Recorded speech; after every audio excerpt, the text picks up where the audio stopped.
Hi guys! Nag-send sa akin ng kumari ko ng niluto niyang adobo. Bigla akong natakam kaya eto, nagpabili ako kay best friend ng manok.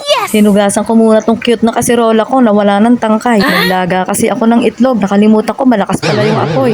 Ayan, naalis ang tangkay, nasunog. Binigyan ako ng hipag ko ng dishwashing liquid. Matagal-tagal akong di bibili nito. Maraming salamat, Ate Sil. Nilaga ko muna pala yung manok. Ginaya ko ang idol ko sa pagluluto na Koreana, si Hamsi. At pati yung pinaglagaan, tinatapon niya para daw wala ng lansa. Habang nilalaga ko yung manok, hiniwa ko na din doon sangkap ko. Lalagyan ko nga pala ng kamote yung adobo ko para mas healthy. Ipinirito ko muna. Ganado ako sa pagluluto ng adobo ngayon kasi kinakain na to ngayon ng bunso ko. Nadadalas na naman ang pagsasama namin ng magic kawali ko Lalo na at puro gisa ang niluluto ko. Puting sibuyas sana ang gusto kong ilagay dito. Medyo matamis kasi yun, di ba? Kaya lang walang available dito. Nilagyan ko din to ng patis para sa dagdag sarap. Sabi nila wag daw maglalagay ng patis kasi madaling mapanis. Pero sa amin, okay lang na may patis. Hindi naman nagtatagal ang ulam, simot agad. Nilagyan ko na din to ng paminta, oyster sauce, at tubig. Lagyan ko din ng asin kasi matabang. Kaya naman pala, nakalimutan ko maglagay ng toyo. Napalpak na naman ang utak mo, Inday. Nilagyan ko na din ng suka. At syempre, ang tradisyonal na pagluluto ng adobo. Pagkalagay ng suka, hindi mo na pwedeng haluin. Kailangan pakuluin muna. At ngayon, pwede na din nating ilagay ang kamote. Kaya pala may kulang na lasa, nakalimutan ko din ng magic sarap. Nako Inday, nakakadalawa ka na. Nagdagdag ako ng tubig kasi natuyo agad. Ano pa bang masasabi ni Inday? Approve. Ganyan kadaming sauce ang gusto ng mga anak ko. Gusto ko nga sana yung adobong tuyo. Kaso magulang na talaga sumusunod sa anak ngayon.